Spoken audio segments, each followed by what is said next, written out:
नमस्कार children, welcome to my channel. और आज हम क्लास 4 रिवाइज मराठी का टॉपिक दिवाली आनंदाचा उत्सव इस टॉपिक को पढ़ेंगे और समझेंगे। तो दिवाली का नाम आते ही आप सबके मन में क्या ख्याल आता है?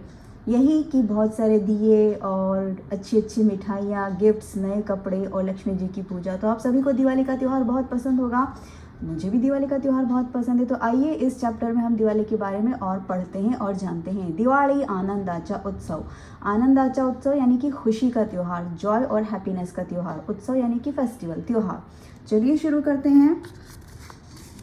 दिवाळी हा सण अश्विन कृष्ण द्वादशी ते कार्तिक शुद्ध द्वितीयेपर्यंत एकंदरीत 6 दिवस साजरा करतात। ओके, तो दिवाली का जो त्यौहार है, सण यानी कि फेस्टिवल, त्यौहार, वो अश्विन मंथ को हम इंग्लिश में कहेंगे या तो सितंबर मंथ या अक्टूबर मंथ। दिवाली कभी अक्टूबर मंथ में आती, कभी नवंबर मंथ में आती, तो उसे हिंदी में और मराठी में कहते हैं अश्विन मंथ। तो अश्विन मंथ के कृष्ण पक्ष जो डार्क फोर्टनाइट होता है वो की द्वादशी यानी कि 12th डेट से लेकर कार्तिक महीने की द्वितीया यानी कि 6 डेज तक इस फेस्टिवल को मनाया जाता है।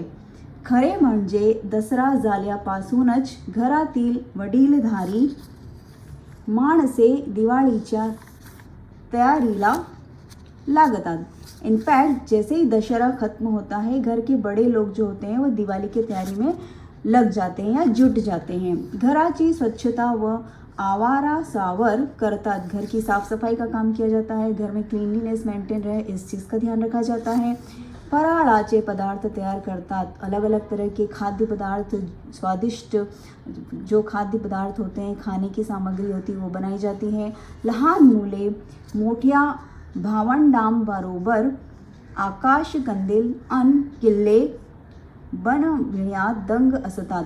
तो जो घर के छोटे बच्चे हैं वो अपने बड़े सिबलिंग्स के साथ क्या करते हैं, वो लैंटर्न बनाने में और मिट्टी के जो किले होते हैं या छोटे छोटे घर होते हैं वो बनाने में बिजी हो जाते हैं। आपने देखा होगा कई गाँवों में आज भी जो है दिवाली के टाइम पर, दिवाली आने से पहले मिट्टी के छोटे छोटे घर और किले बनाए जाते हैं बच्चों के द्वारा, और लैंटर्न भी बनाए जाते हैं दिवाली के आने की खुशी में। ओके, तो घर के छोटे बच्चे अपने बड़े भाई बहनों के साथ जो है वो दिवाली के लैंटर्न और मिट्टी के किले और घर बनाने में बिजी हो जाते हैं।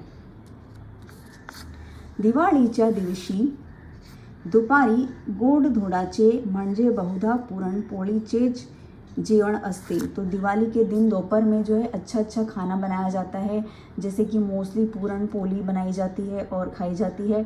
सायंकाळी दारासमोर रांगोळी काढ़ी जाती है और शाम के समय घर के दरवाजे के सामने या आंगन में रंगोली बनाई जाती है। आपने भी देखा होगा दिवाली का जब फेस्टिवल होता है तो आपकी सिस्टर्स या आपकी मम्मा सुंदर सुंदर रंगोली बनाकर घर सजाती हैं। तो वैसे ही दिवाली के दिन शाम को घर के सामने या दरवाजे के सामने या आंगन में रंगोली बनाई जाती है। पणत्यांच्या रांगा लावल्या जातात। तो आपने देखा होगा रंगोली का एक पैटर्न होता है, वो लाइन्स से ड्रॉ होती है या फिर डॉट से ड्रॉ होती है। तो एक पैटर्न में सुंदर रंगोली बनाई जाती है। दिवाळीचा सण साजरा करण्यामागील मुख्य हेतु हिवाळा हा ऋतू शुरू होणार असतो। ओके, तो दिवाली मनाने का जो मुख्य उद्देश्य या जो मोटिव होता है वो ये होता है कि जो विंटर का जो सीज़न होता है वो शुरू होने वाला होता है। तसेच पावसाळा संपूर्ण धनधान्याने घर भरलेले असते। तो बारिश खत्म होने के बाद संपूर्ण घर को धन धान्य से भर लिया जाता है। त्यासाठीचा हा आनंदोत्सव, और इसीलिए ये हर्ष और उल्लास का त्यौहार है, यानी कि जॉय और हैप्पीनेस का फेस्टिवल है। दिवाळीचा पहिला दिवस द्वादशीचा अर्थात वसुबारसेचा। दिवाली का पहला दिन होता है वो द्वादशी यानी कि 12th डेट का होता है, जिसे कहते हैं वसुबारस। या दिवशी गाय व त्यांच्या बाळाची म्हणजे वासराची पूजा केली जाती। तो इस दिन गाय और उनके बच्चों की, जिन्हें हम बछड़ा कहते हैं या काफ जिसे कहते हैं गाय का बछड़ा, या उनकी पूजा की जाती है। गाय आपल्याला दूध देते, गाय हमें दूध देती है। बैल शेतात काम करतात, और जो बैल होते हैं वो खेतों में काम करके हमारी हेल्प करते हैं। त्यांच्या उपकाराची आठवण काढण्याचा हा दिवस आपण त्यांना प्रेम देऊन साजरा करतो। तो वो जो उनकी काइंडनेस है, वो जिस तरह से हमारे काम आते हैं, तो उनको थैंक यू बोलने के लिए, उनकी काइंडनेस को के प्रति हमारा ग्रेटिट्यूड दिखाने के लिए हम प्यार से उनकी पूजा करते हैं। या दिवसापासून दिवाळीला सुरुवात होते और इस दिन के बाद से दिवाळी की शुरुआत होती है। गाय वासराची पूजा करून त्यांना भाकरीचा नैवेद्य दाखविला जातो। गाय और उसके बछड़ों की पूजा करने के बाद उनको जो है भाकरी यानी कि रोटी कह सकते हैं या ब्रेड कह सकते हैं, उसका नैवेद्य यानी कि भोग जो है दिया जाता है, उनको खिलाया जाता है। दूसरा दिवस धनत्रयोदशी, दूसरे दिन होती है धनत्रयोदशी यानी कि धनतेरस। माणसाचे सर्वांत अमूल्य धन है त्याचे आरोग्य असते। जो मानव का या जो ह्यूमंस का जो सबसे जो प्रेशियस ट्रेजर है वो क्या है, उसका अच्छा स्वास्थ्य, गुड हेल्थ। आरोग्य मतलब गुड हेल्थ, अच्छा स्वास्थ्य। म्हणून या दिवशी सायंकाळी दिवे लावून धन्वंतरी पूजा करतात। तो इस दिन शाम को दिए जलाकर भगवान धन्वंतरी की पूजा की जाती है। चांगल्या आरोग्यासाठी त्यांची प्रार्थना केली जाती। तो अच्छे स्वास्थ्य की देवता कौन है, भगवान धन्वंतरी। तो धनतेरस के दिन शाम को दिए जलाकर धन्वंतरी भगवान की पूजा की जाती है और उनसे प्रार्थना की जाती है कि हमारा स्वास्थ्य अच्छा रहे। अच्छे स्वास्थ्य के लिए उनसे प्रार्थना की जाती है, किससे, भगवान धन्वंतरी से। तीसरा दिवस नरक चतुर्दशीचा, तो तीसरा दिन जो होता है वो नरक चतुर्दशी का दिन होता है।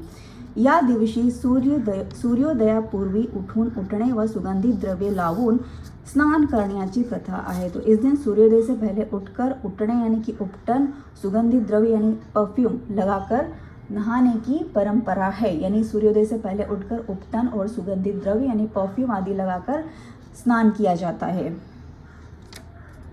असे म्हणतात की श्रीकृष्णाने याच दिवशी नरकासुर या दुष्ट राक्षसाचा वध केला। ऐसी मान्यता है कि इसी दिन श्री कृष्ण भगवान ने नरकासुर नामक राक्षस का वध किया था। पुढचा दिवस लक्ष्मी पूजन का, अगला दिन जो होता है उसके बाद वाला जो दिन होता है वो होता है लक्ष्मी पूजन का दिन। या दिवशी पहाटे उठून अभ्यंग स्नान करतात। इस दिन भी सूर्योदय से पहले उठकर जो है स्नान किया जाता है।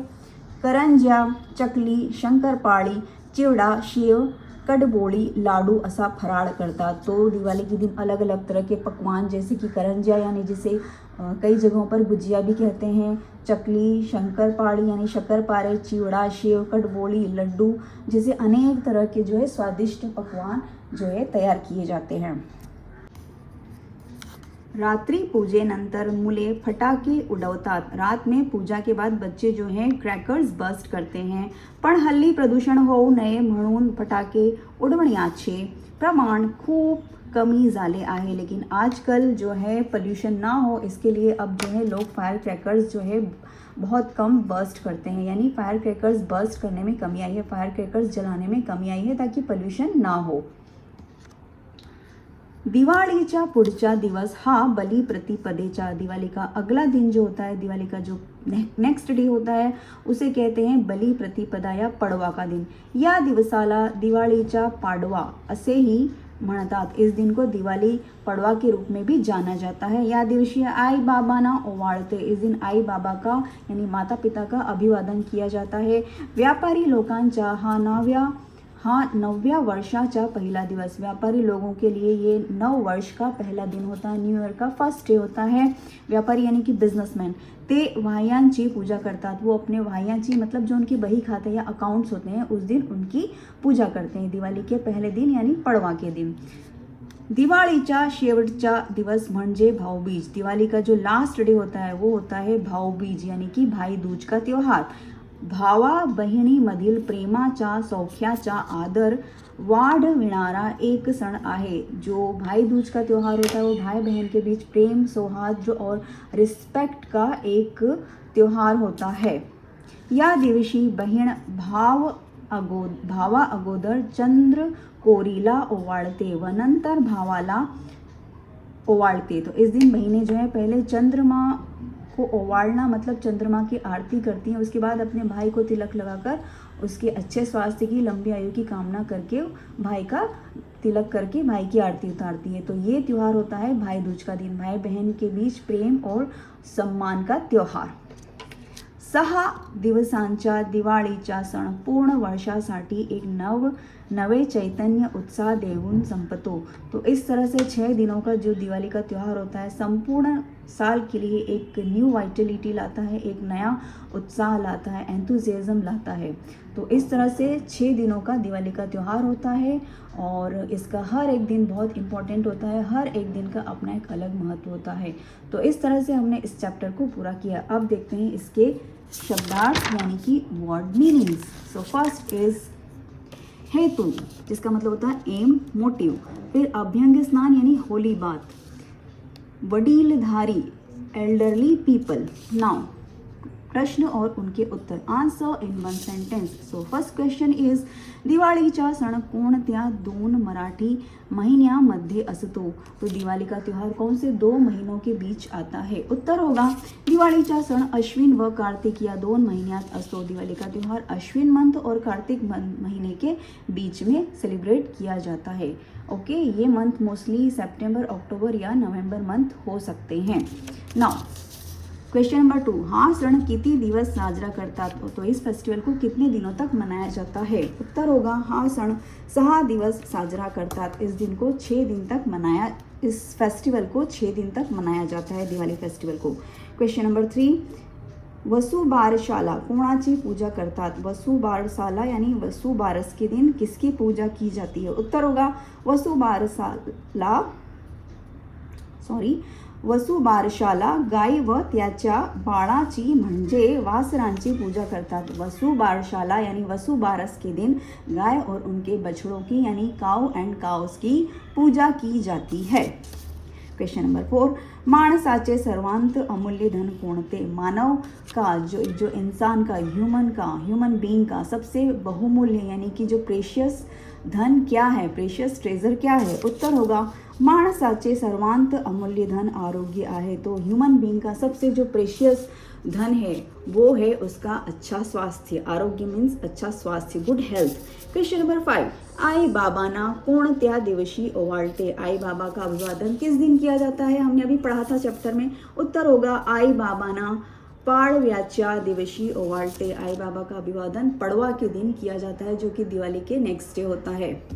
नाउ क्वेश्चन नंबर 6, भाऊबीजेच्या दिवशी बहन काय करते? भाऊबीज यानी कि भाई दूज के दिन बहनें क्या करती हैं? उत्तर होगा भाऊबीजेच्या दिवशी बहन भावाला ओवाळते। भाऊबीज के दिन जो बहनें हैं वो अपने भाई का तिलक करके उनकी आरती करती हैं। तो इस तरह से हमने प्रश्न और उनके उत्तर पूरे किए। सो नेक्स्ट क्वेश्चन इज जोड़िया लावा लिहा, match the pairs and right. तो यहाँ पर आपको सही मैच करना है और उनके राइट आंसर्स लिखने हैं। So first is Ashwin Krishna Dwadashi. तो अश्विन मंथ की जो कृष्ण पक्ष की द्वादशी उसे कहते हैं वसुबारस। यहाँ पर सही आंसर लिखा हुआ है। Now second is Ashwin Krishna Trayodashi. Ashwin महीने की कृष्ण पक्ष की त्रयोदशी को कहते हैं धन त्रयोदशी। तो ये सही मैच है, हम यहाँ पर लिखेंगे Dhan Trayodashi. Now third is Ashwin Krishna Chaturdashi. Ashwin महीने के कृष्ण पक्ष की चतुर्दशी को कहते हैं नरक चतुर्दशी। तो सही मैच है नरक चतुर्दशी, तो हम यहाँ पर लिखेंगे नरक चतुर्दशी। फोर्थ इज अश्विन अमावस्या। अश्विन अमावस्या के दिन होता है लक्ष्मी पूजन।